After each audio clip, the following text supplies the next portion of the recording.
চলুন জেলা সদরে এবার একটু জলপাইগুড়ির দিকে নজর রাখি, কারণ সেখানে তৃণমূল নেতার তাণ্ডব। আর 4 বছর ধরে সেই কারণে ঘর ছাড়া দম্পতি।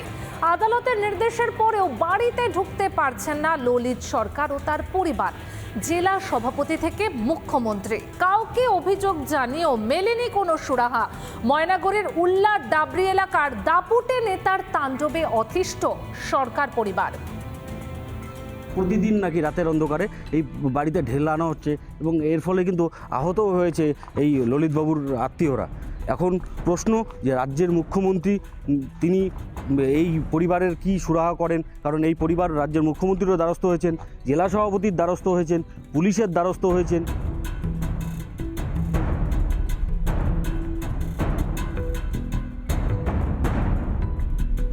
স্ত্রী 3 সন্তানকে নিয়ে ঘরছাড়া ময়নাগুড়ির উল্লার ডাবরি এলাকার বাসিন্দা ললিত সরকার।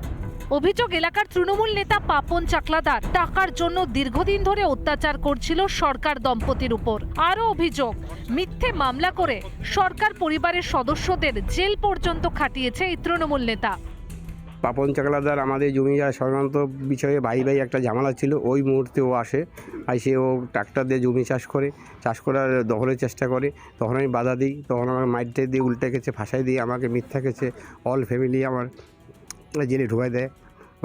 ওর পরিপ্রেক্ষিতে আমি 2 মাস জেল কাটি। কমসে কম 80 লাখ টাকার মতো কাছাকাছি হবে আমি যতটুকু জানি। তো আমাদের 43.5 জায়গা গেছে, 1.5 বিঘা ফুল লাইনে। হ্যাঁ, সেই টাকার ভিত্তিতে ও এসব করছে। মানে আমাদের উপরে এত পর 3বার আমার বাড়িতে হামলা হয় রাত 1:30টার দিকে। সাহস জুগিয়ে গত 24 তারিখে নিজের বাড়িতে ফেরেন ললিত বাবু। অভিযোগ, 25 তারিখ আবারও দলবল নিয়ে হামলা চালায় ওই তৃণমূল নেতা। সেই সময় বাড়িতে ছিলেন ললিত বাবুর এক আত্মীয়। যা পুলিশ আসছিল, আসার পরে একটু দেখে গেল, তারপর আবার আসছে রাত কমসে কম 1:30টার দিকে। তাই সে ওই পাপন চাকলাদার, বিদ্যুৎ চাকলাদার, জয়ন্ত, এই 3 জন আসছে। আরেকজন আসছিল, ওকে আমি চিনি না। তো এখন এখানে আমি আর থাকবো না, আমি এখন চলে যাচ্ছি। গোটা বিষয়টিকে পারিবারিক বিষয় বলে দায় এড়িয়েছেন তৃণমূল কংগ্রেসের ময়নাগুড়ির 2 নম্বর ব্লক সভাপতি। কি কারণে এর আগের যে মামলার ঘটনাটা ঘটেছে, পয়সা কড়ির লেনদেন, এদের নিজস্ব ব্যক্তিগত কারণে এই ব্যাপারটা হয়েছে। যার জন্য আমাদের দলের বক্তব্য যে এর সাথে আমাদের দলের কোনো যোগ নেই। অনেক অভিযোগ হয়েছে, যেহেতু সে তোলাবাজ, সে টাকা তুলে কালীঘাটে পাঠায়, তৃণমূলের বড় নেতাদের দেয়, পুলিশ অফিসারদের দেয়, তাই পুলিশ অফিসাররা তাকে বাঁচানোর সবসময় চেষ্টা করছেন। তার 3 সন্তান এবং স্ত্রীকে নিয়ে বসবাস করতে পারে, সেটাই কিন্তু এখন দেখার। দীর্ঘ 4 বছর থেকে তিনি কিন্তু এই বাড়ির থেকে পালিয়ে অন্যত্র ভাড়া রয়েছেন জলপাইগুড়িতে। জলপাইগুড়ি থেকে সুবীরেশ, রিপাবলিক বাংলা। মুর্শিদাবাদ থেকে ধৃত জঙ্গি আব্বাস আলী ও মনিরুল শেখ। আর এই 2 জঙ্গিকে জেরা করে উঠে আসছে একের পর এক চাঞ্চল্যকর তথ্য। মহিলাদের নিয়ে বড় সড়ো নাশকতার ছক কষছিল জঙ্গিরা।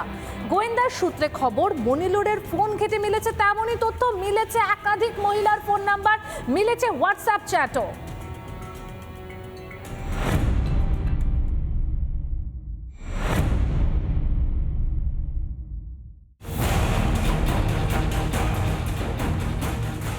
সময় যত গড়াচ্ছে ততই সামনে আসছে আনসারুল্লাহর বাংলা টিমের একের পর এক পরিকল্পনা। শুধু পরিযায়ী শ্রমিকদের বেকারত্বের সুযোগ নয়, টার্গেট ছিল মহিলারাও, যাদের দিয়ে বাংলায় নাশকতার কাজ হাসিল করতে চেয়েছিল বলেই অনুমান গোয়েন্দাদের। এবিটি টিমের টার্গেটে ছিল গ্রামের মহিলারাও। গোয়েন্দারা জানতে পেরেছেন যে মহিলাদেরকে নিয়ে জেহাদি সংগঠন গড়ারও কিন্তু ছক কষেছিল এই এবিটি টিমের সদস্যরা। মুর্শিদাবাদের হরিহরপাড়া থেকে ধৃত মনিরুল শেখকে জিজ্ঞাসাবাদ করে এমনই তথ্য পেয়েছেন গোয়েন্দারা। গোয়েন্দাদের নজরে মনিরুলের মোবাইলে মহিলাদের ফোন নাম্বার, নজরে হোয়াটসঅ্যাপ চ্যাটও, মহিলাদের নিয়ে নাশকতার ছক, মহিলা স্কোয়াড তৈরির ছক স্লিপার সেলের। গোয়েন্দাদের জেরায় স্বীকারোক্তি মনিরুলের। মুর্শিদাবাদের হরিহরপাড়া, সেখানে আব্বাস আলীর সাদ রাজি, তাদের যে একটা বোরখার দোকান ছিল, এবং সেই বোরখার দোকানে যখন মহিলারা বোরখা কিনতে যেত, তখনই কিন্তু সেই বোরখার দোকানের আড়ালেই তাদের মগজ ধোলাই করা হতো, এবং মগজ ধোলাই করে কার্যত এই জেহাদি সংগঠনে যুক্ত হওয়ারও তারা বার্তা দিত এই মহিলাদেরকে। যুবক, পরিযায়ী শ্রমিক, মহিলারা ছাড়াও আর কারা কারা ছিল এই জঙ্গিদের নিশানায়, সেটাই এখন জানার চেষ্টা করছে গোয়েন্দারা।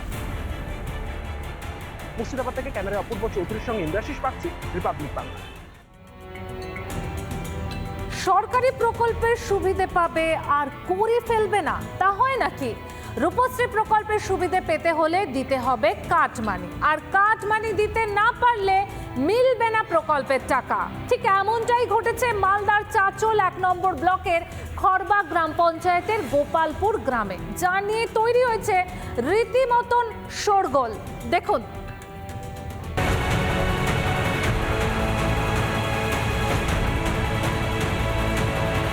কাটমানি দিতে না পারায় রূপশ্রী প্রকল্প থেকে নাম বাতিল হয়ে গেল এক যুবতীর। চাঞ্চল্যকর ঘটনাটি ঘটেছে চাচল 1 নম্বর ব্লকের খরবা গ্রাম পঞ্চায়েতের গোপালপুর এলাকার। অভিযোগ, মেয়ের বিয়ের 19 দিন আগে রূপশ্রী প্রকল্পের জন্য আবেদন। নিয়মিত সমীক্ষাতেও যান আধিকারিকরা, কিন্তু কাটমানির প্রস্তাবে রাজি না হওয়াই হলো কাল। মিলল না সরকারি প্রকল্পের 25,000 টাকা। আমার মেয়ের বিয়ের জন্য 19 দিন আগে আমি জমা করেছিলাম কাগজ, সব সরকারি অনুযায়ী সব ডকুমেন্টস জমা করেছিলাম। জমা করার পর 3 জন ইনকোয়ারি করতে এসেছিল, 5,000 টাকা দিয়ে দাও, তোমার কাজ হয়ে যাবে, তুমি 25,000 টাকা পেয়ে নেবা। ব্লক ও পঞ্চায়েত সমীক্ষকদের বিরুদ্ধে ফর্ম বাতিলের অভিযোগ বঞ্চিতদের। সঠিক নিয়ম মানে সঠিক সময়ে করেছিলাম। এই যে টাকাটা পেলেন না, এখন কি করবেন? টাকাটা যে আমি পেলাম না, কেন আমি পেলাম না টাকাটা? দিদি আমাদের টাকাটা দিচ্ছে, আমরা কেন পাবো না? ঘটনায় শুরু রাজনৈতিক চাপানুতর। এই প্রশাসন এই তদন্তকারী অফিসারদের মাধ্যমে টাকা তুলে তৃণমূলের পার্টি অফিসে পাঠাচ্ছে। আমি ধিক্কার জানাচ্ছি এই প্রশাসনকে এবং এই সরকারকে। আমাদের যিনি বর্তমানে বিডিও সাহেব আছেন, তিনি অবশ্যই বিষয়টাকে ইনকোয়ারি করবেন, যদি দোষী সাব্যস্ত হয় উপযুক্ত ব্যবস্থা হবে। হচ্ছে অভিযোগপত্র বিডিও দপ্তরে দেওয়া হয়েছে। দেখুন, অভিযোগ দেওয়া আর অভিযোগ প্রমাণ করা দূরের মধ্যে তো পার্থক্য আছে। এখন অভিযোগ করেছে, তদন্ত করে যদি সে সত্যি দোষী হয় অবশ্যই ব্লক প্রশাসন ব্যবস্থা নেবে। রেশন আবাসের পর রূপশ্রীতেও বঞ্চনার অভিযোগ। আর কতদিন এভাবে উপভোক্তাদের বঞ্চিত হতে হবে প্রাপ্য সরকারি সুযোগ সুবিধা থেকে? তো চাচল 1 নম্বর ব্লকের বিডিও বিষয়টি রীতিমতো অভিযোগ পাওয়ার সাথে সাথেই বিষয়টি নিয়ে তদন্তের নির্দেশ দিয়েছেন। মালদা থেকে দীপঙ্কর গোস্বামী, রিপাবলিক বাংলা। নানা ধরনের কন্টেন্ট দেখার জন্য লাইক করুন, শেয়ার করুন আমাদের ফেসবুক পেজ, সাবস্ক্রাইব করুন আমাদের ইউটিউব চ্যানেল। পাশাপাশি অন্যান্য ব্রেকিং নিউজের জন্য অবশ্যই চোখ রাখুন রিপাবলিক বাংলায়।